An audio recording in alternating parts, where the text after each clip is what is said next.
What if your radio picked up a signal that didn't come from Earth?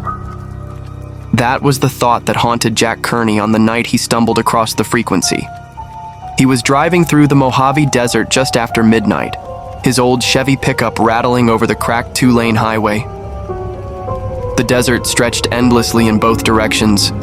No lights, no towns, only the whisper of the wind against the sand dunes. Jack had been on the road for 12 hours straight, hauling tools back from a contracting job in Nevada when the static started. Not normal static.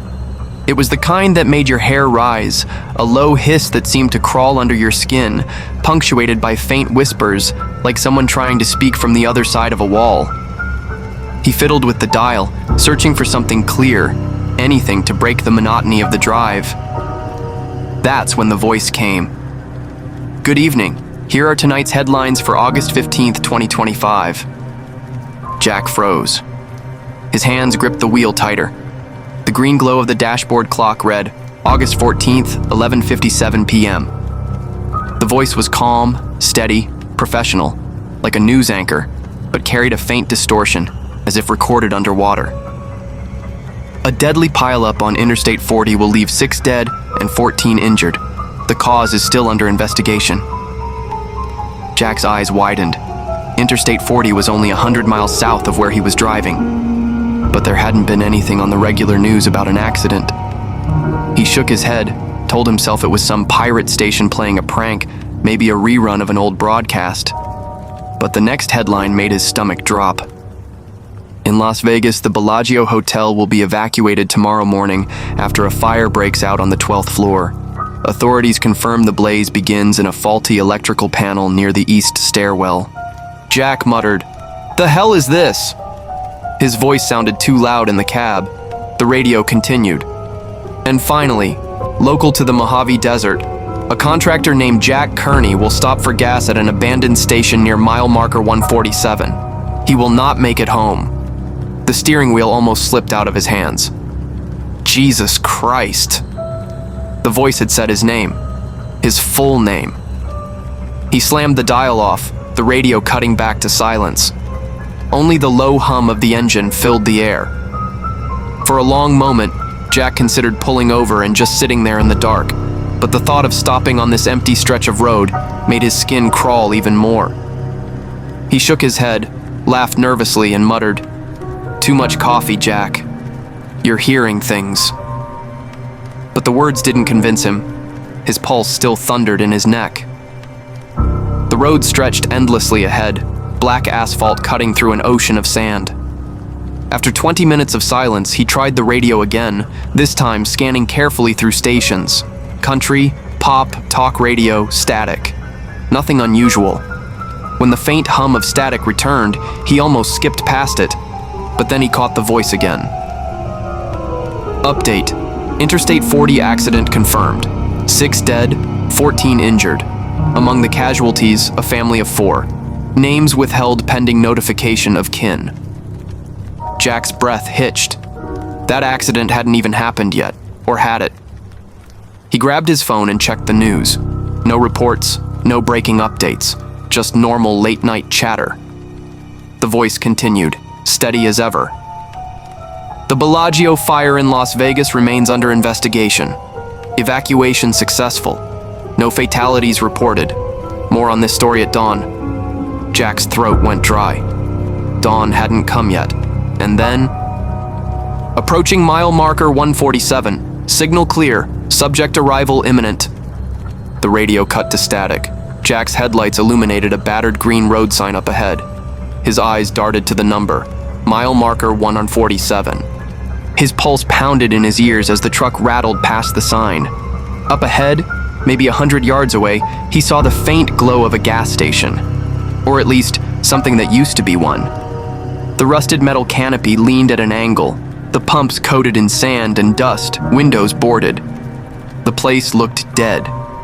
But a single light glowed from inside the station's office, flickering faintly, as though someone had left a bulb burning for decades.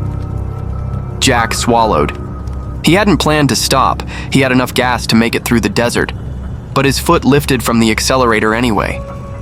Something about the voice on the radio, something about it knowing his name, He slowed the truck, gravel crunching under the tires as he pulled into the lot.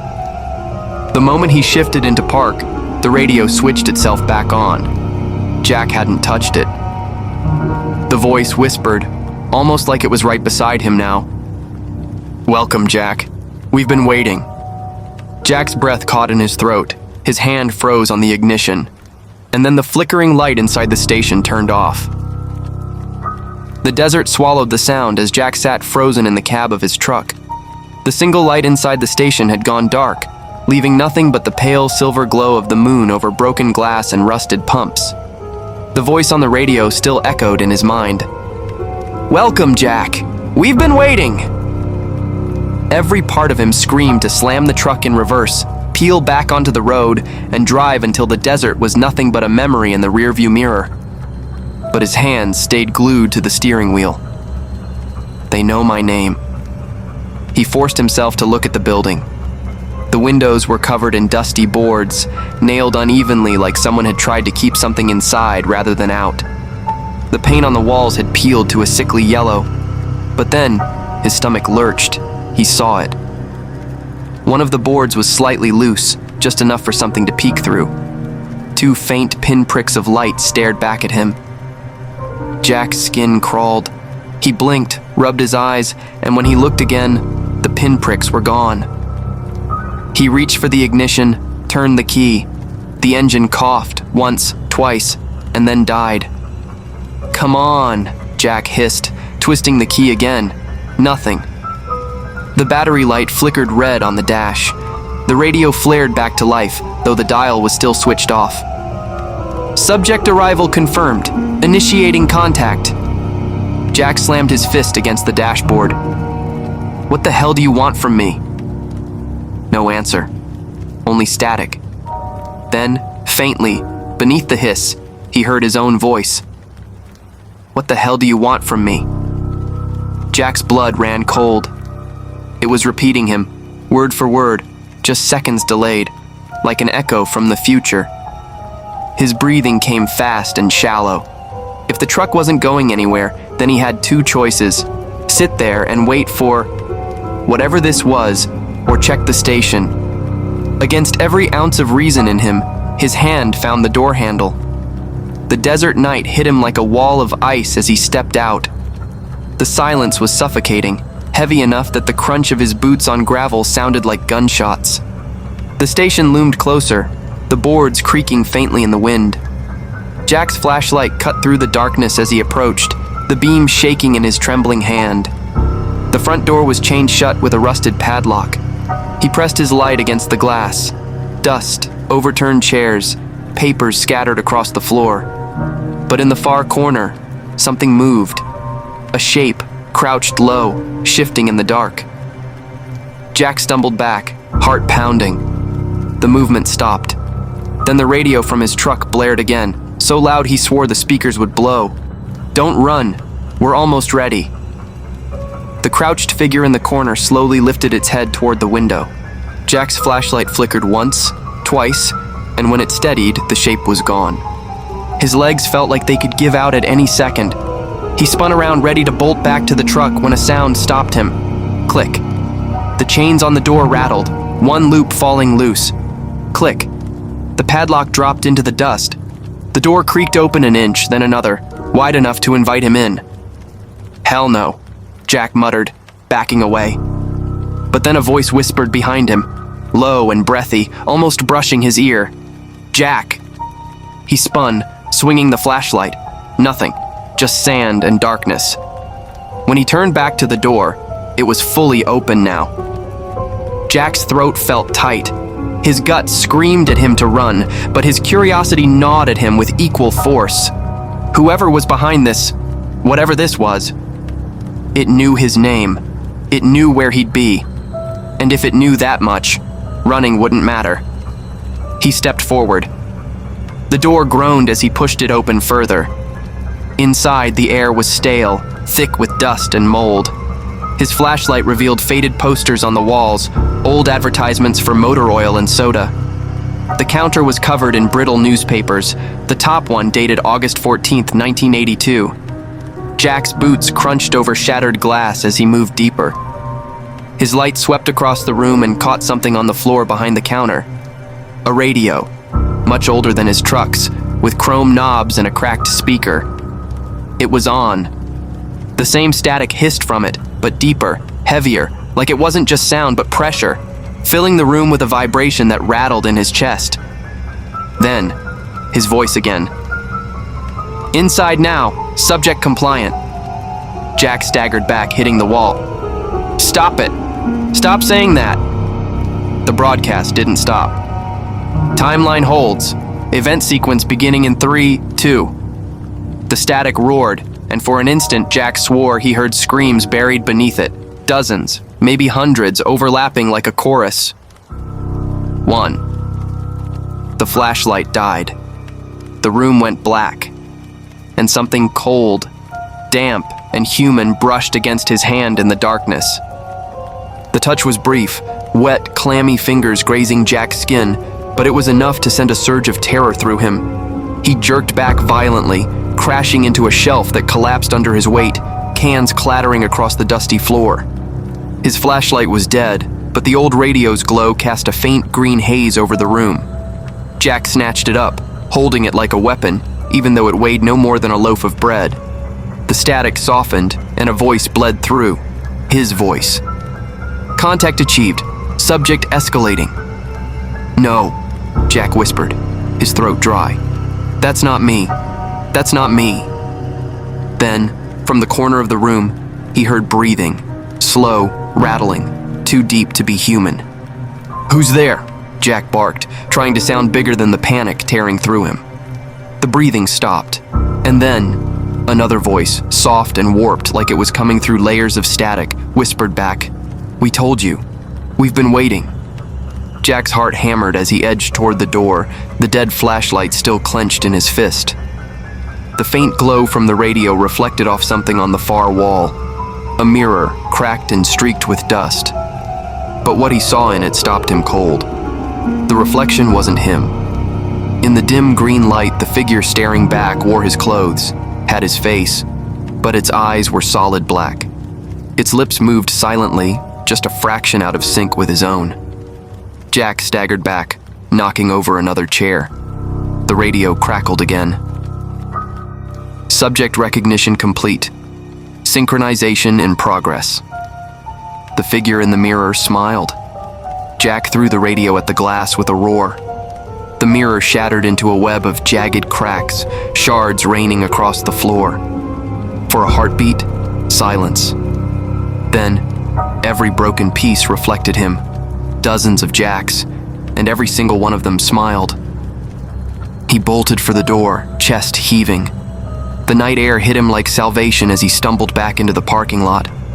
The station loomed behind him, quiet, as if it had swallowed the horror whole. Jack sprinted to his truck, yanked the door open, and jumped inside. He twisted the key in desperation. This time the engine roared to life. Relief flooded him, shaky and unsteady, but real. He slammed the truck into gear and sped back toward the highway, gravel spraying behind him. The radio lit up again. Subject attempting escape. Probability of success, 0. "Shut up!" Jack shouted, ripping at the dial, but it was fused in place, unmoving. The voice continued, calm, clinical. "Interstate accident confirmed, fire confirmed, next sequence, desert pursuit." Jack's grip tightened on the wheel. Pursuit? His headlights cut across the sand as the road curved. That's when he saw them. At first, he thought it was a mirage. A dozen figures standing in the sand just beyond the shoulder, unmoving. But as his lights passed over them, he realized they weren't mirages. They were real. Every single one of them had his face. They stood in silence, heads tilted, watching the truck race by. Jack's knuckles whitened on the wheel. "This isn't real! This isn't real!" But then a voice, not from the radio but from the back seat, whispered, "It's real!" Jack swerved violently, nearly losing control. He twisted in his seat, flashlight raised like a weapon. The back seat was empty, but the smell of damp earth lingered there, thick and suffocating. The desert blurred past as Jack pushed the truck faster, the speedometer climbing. His mind screamed at him to just keep driving, not to stop until he hit a real town, a real gas station, anything. The radio hissed again. Warning, subject exceeding threshold, termination sequence imminent. Jack gritted his teeth. To hell with you. But before he could say more, the truck lurched violently to the right, as if something massive had slammed into it. Jack fought the wheel, swearing, tires screaming against the asphalt. His headlights flickered, and for a split second, something moved across the road ahead. Something big. A shadow with too many limbs crawling on all fours, its body stretched thin and wrong, like it had been pulled from a funhouse mirror. Jack's foot hit the brakes. The truck skidded sideways, tires biting into gravel. The headlights caught the creature fully now, and Jack's stomach flipped. Its face, it had his face, the same smile as the reflections in the mirror, wide and unnatural. The truck screeched to a stop just inches from the thing. It crouched in the middle of the road, head cocked, watching him. Jack's chest heaved, sweat dripping into his eyes. Then, in perfect unison, both the radio and the thing on the road spoke in the same calm, detached tone. Sequence 3 complete, final phase beginning. The creature lunged straight at the windshield. The glass exploded into 1,000 shards as Jack threw his arms up to protect his face, and everything went black. Jack woke to the sound of buzzing. Not the radio this time, but something sharper, closer, like a swarm of flies right above his head. His eyes snapped open. For a moment, he couldn't breathe. He wasn't in his truck anymore. The windshield, the wheel, the desert highway. Gone. He was lying on his back, a harsh white light burning down into his eyes. His wrists and ankles ached, strapped tight to a cold metal table. The buzzing grew louder, filling the sterile air, vibrating through the walls. He turned his head, blinking against the light, and his stomach knotted. Speakers. Dozens of them, lining the ceiling and walls, each crackling faintly with static. And from every speaker came whispers. Some were his own voice, others strangers, men, women, children, layered together in an endless chorus. Subject contained. He's awake. Sequence 4 proceeding.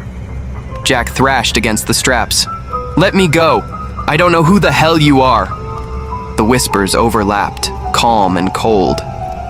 You know. A sound hissed from the far end of the room, a heavy door grinding open. Jack strained his neck to see, his pulse hammering. Something entered.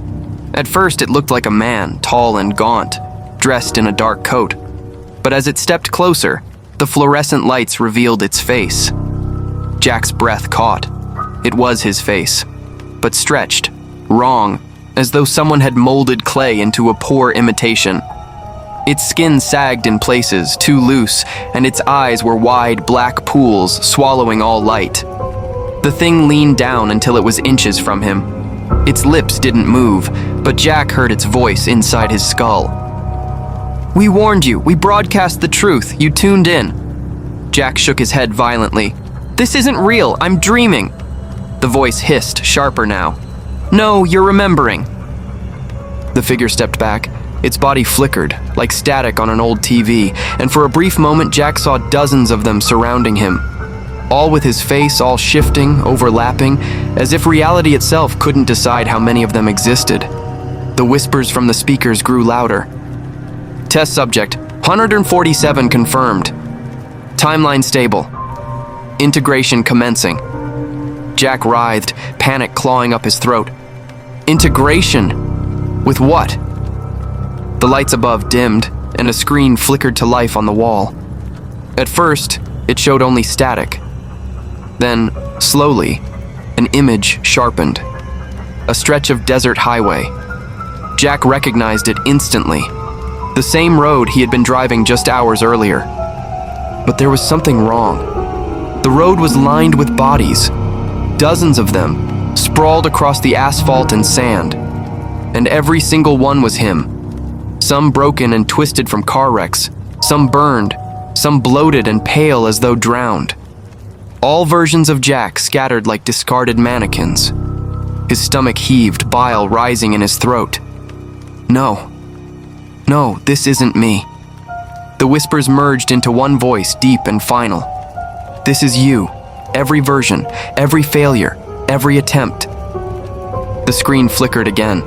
This time it showed him strapped to the table. Right now, this exact moment. Only, in the video, he wasn't alone. Dozens of figures leaned over him, all with his face, all smiling. He turned his head frantically. No one was there. Just the empty room, the speakers, the straps. When he looked back, the screen had changed once more. Now it showed his childhood bedroom. His mother's voice called softly from the hallway. His younger self sat on the floor playing with toy cars. Then the radio static cut through the scene. The boy froze, his head jerking up. From the hallway, a distorted version of his own voice whispered, "We've been waiting." The boy smiled. The screen went black. Jack's chest heaved. Sweat soaked his shirt, stinging his eyes. "Why me?" he croaked. The distorted version of himself stepped closer again, its black eyes unblinking. "Because you always listen. Across every life, every path, you tune in, you open the door, you invite us." Its hand rose, skeletal fingers brushing his temple. The moment it touched him, Jack felt a surge of noise flood his mind, like every radio station in existence screaming at once. Voices, static, news headlines, screams, laughter, an avalanche of sound tearing into his skull. He bucked against the straps, teeth clenched in agony. The whispers drowned everything. Integration complete. Broadcast expanding. The speakers roared. And then, silence. Jack gasped, chest heaving. The straps were gone. He sat upright, only to realize he was no longer in the sterile room. He was back in his truck. The windshield was intact. The desert stretched before him. The dashboard clock read 12:01 a.m. For a moment, he almost sobbed with relief. "Just a dream," he whispered. "Just a nightmare." Then the radio clicked on. "Good evening. Here are tonight's headlines for August 16th, 2025. Jack's blood froze. "Subject integration successful. Broadcast live." And when he glanced at the rearview mirror, his reflection didn't move with him. It smiled.